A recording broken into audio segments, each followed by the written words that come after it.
Setelah pulang di flyover Pondok Kopi, saya dikelakson oleh orang yang tidak dikenal. Tidak dikenal, kemudian juga motifnya apa saya juga tidak tahu. Dia mengklakson saya, padahal di sebelah kanan saya itu masih ada jalan, gitu. Di sebelah kiri saya tentu saja tidak bisa bergeser ke kiri karena ada motor lain di sebelah kiri saya. Selanjutnya, setelah berhasil mendahului saya, dia menghadangkan motornya. Kemudian juga ngomong, jagoan kamu. Ah, gitu. Beberapa kali, sampai 3 kali dia menghadangkan motor. Saya bilang, saya tidak mau berurusan dengan Bapak, saya ini baru rumah sakit, saya mau makan, saya mau pulang. Saya tidak ada urusan dengan Bapak, saya tidak mau berkelahi di jalanan. Saya bilang begitu. Terus berulang kali sampai dia ngomong kasar, dia bilang, anjing kamu gitu kan. Ya, kita balas spontan kan, akhirnya kita jalan terus, karena saya tidak kenal siapa orang itu. Lanjutnya, untuk keempat kalinya, saat tiba-tiba dari samping saya langsung ditendang. Saya memang sengaja berjalan pelan, bermotor itu pelan. Kenapa? Saya curiga dia membawa sajam di belakangnya. Ini kecurigaan saya, soalnya dia tangan dia sebelah kiri itu selalu ke belakang gitu, seolah-olah ada senjata tajam. Biasanya kita yang dari kampung-kampung ngerti lah soal-soal beginian gitu. Akhirnya saya pelan, saya lihat di mana ada keramaian. Kalau saya gas tetap pergi, maka dia akan mengejar saya. Saya pastikan bahaya untuk saya, apalagi saya langsung pulang ke rumah, pasti juga berbahaya untuk saya. Akhirnya saya setelah terjadi apa namanya penerjangan tersebut, saya melakukan perlawanan juga, saya tendang motornya ini. Nah, kemudian yang bikin saya kaget, teman-teman media semua, yang nendang saya tadi ternyata bukan orang yang mengklakson, tapi adalah oknum TNI yang belakangan kita ketahui dari Angkatan Udara, gitu. Saya kaget tanpa ada klarifikasi, tanpa ada macam-macam, padahal saya tidak ada urusan sama sekali dengan orang yang pertama, apalagi sama TNI-nya. Saya sempat merenung sambil apa namanya dihajar itu, apa ada urusan keluarga, apa-apa, saya tidak tahu. Tiba-tiba kaki saya ditendang, saya akhirnya menepi, akhirnya dia menarik baju saya, leher saya dicekik, kemudian saya langsung dipegang, ada yang meninju saya, makanya mata saya memar di sebelah sini, kemudian kepala saya juga dipukuli, tanpa ampun, gitu. Dengan baju seragam lengkap, menggunakan sepatu lengkap, dengan atribut TNI. Saya ingat persis gitu. Saya tidak tahu apa motifnya. Selanjutnya setelah kejadian tersebut, teman-teman, masyarakat saya minta berteriak, tolong gitu. Masyarakat sekitar Jalan I Gusti Ngurah Rai tersebut, dekat rusun, langsung berkerumun datang. Tapi naasnya saya ikut dipegang, saya juga berusaha untuk mengamankan laptop saya, karena kan di situ banyak data-data dan sebagainya, dokumen kuliah dan lain sebagainya, banyak. Saya coba untuk mengamankan itu. Berikutnya, teman-teman semua, dia apa namanya orang yang mengklakson tadi terus saya dengar itu memprovokator. Dia memang tidak melakukan pukulan, tapi dia memprovokator, mati kamu gitu gitu. Jadi dia sambil berteriak, seolah memanaskan suasana. Saya tidak tahu apa motifnya.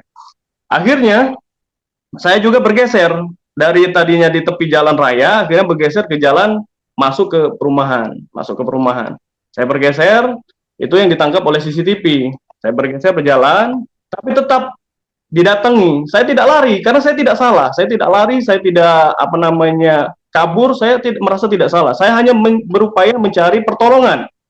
Saya berminta tolong untuk motor saya segera diamankan, minta tolong motor saya segera diantarkan ke saya, kepada warga masyarakat. Tapi warga masyarakat, saya pikir ya, terjadi psikohierarkis ketika melihat baret loreng atau melihat baju loreng, mereka takut gitu. Jadi yang diamankan cuma saya, yang itu hanya ditahan-tahan saja. Tapi alhamdulillah ada pertolongan lah dari masyarakat bisa menghalau. Kalau tidak ada masyarakat, mungkin upaya menghilangkan nyawa orang lain itu terjadi gitu. Karena dia sudah kelewat batas, tidak ada lagi celah untuk saya menyampaikan apa maksud dan motif dia. Karena saya tidak merasa menyenggol, apalagi belakangan ada kata-kata perselisihan, tidak ada sama sekali. Saya pastikan tidak ada sama sekali perselisihan di jalanan. Karena posisi saya itu jelas. Kalaupun ada, misalnya ya, saya pastikan tidak ada. Kalaupun dia mengatakan tidak ada dasar dia untuk menganiaya saya, apalagi mengeroyok saya, sampai dia mengatakan saya ini tentara, mati kamu ya, katanya. Gitu. Terus apa yang harus lakukan di negara yang katanya demokratis ini? Kembali lagi ke sana, rekan-rekan media semua. Pada saat kejadian tersebut saya sudah menghindar, didatangi lagi. didatangi lagi, kemudian saya dihajar lagi. Saya cakar dia supaya tanda, saya pikir. Nanti kan saya tidak melihat bajunya, namanya, saya tidak melihat motornya yang belakangan alhamdulillah dapat plat nomornya sehingga orang tersebut tertangkap kabarnya. Saya belum mengetahui informasi tersebut dari media-media saja. Kemudian setelah terjadi hal tersebut, rekan-rekan media sekalian, ada orang yang mengantarkan motor saya. Nah, ternyata bukan warga sana. Setelah dia mengantarkan motor saya dapat informasi ini ketika saya melaporkan kejadian ini di PM Jaya Cijantung. Malamnya saya visum sekitar jam 2, saya bertemu dengan orang yang mengantarkan motor saya. Dia bercerita bahwa dia persis di belakang saya dan dia melihat saya itu ditendang gitu. Kemudian saya dihajar. Dia coba untuk melerai tapi tidak bisa. Dia yang mengantarkan motor saya. Kemudian setelah saya pergi mencari mengadu ke polisi. Kemudian motor dia ditahan. Dianggap dituduh teman saya. Apa salahnya? Gitu.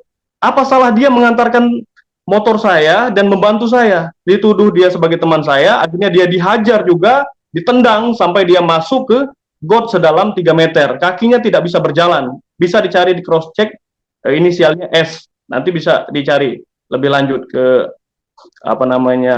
polisi militer.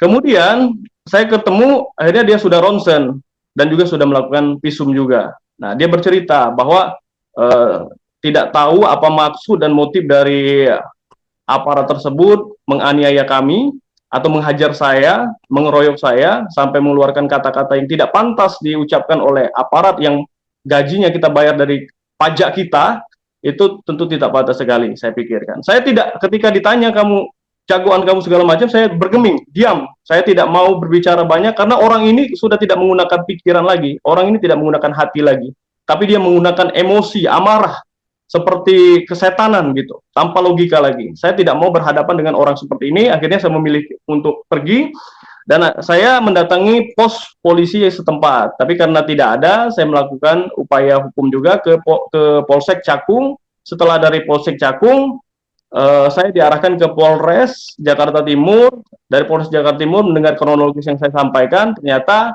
ini dari aparat katanya. Ada indikasi bahwa yang melakukan penganiayaan aparat, dalam hal ini TNI, dia memiliki mekanisme sendiri. Saya diarahkan ke Depom di Cijantung atau PM Cijantung gitu. Saya melakukan menceritakan kronologisnya. Akhirnya saya di BAP.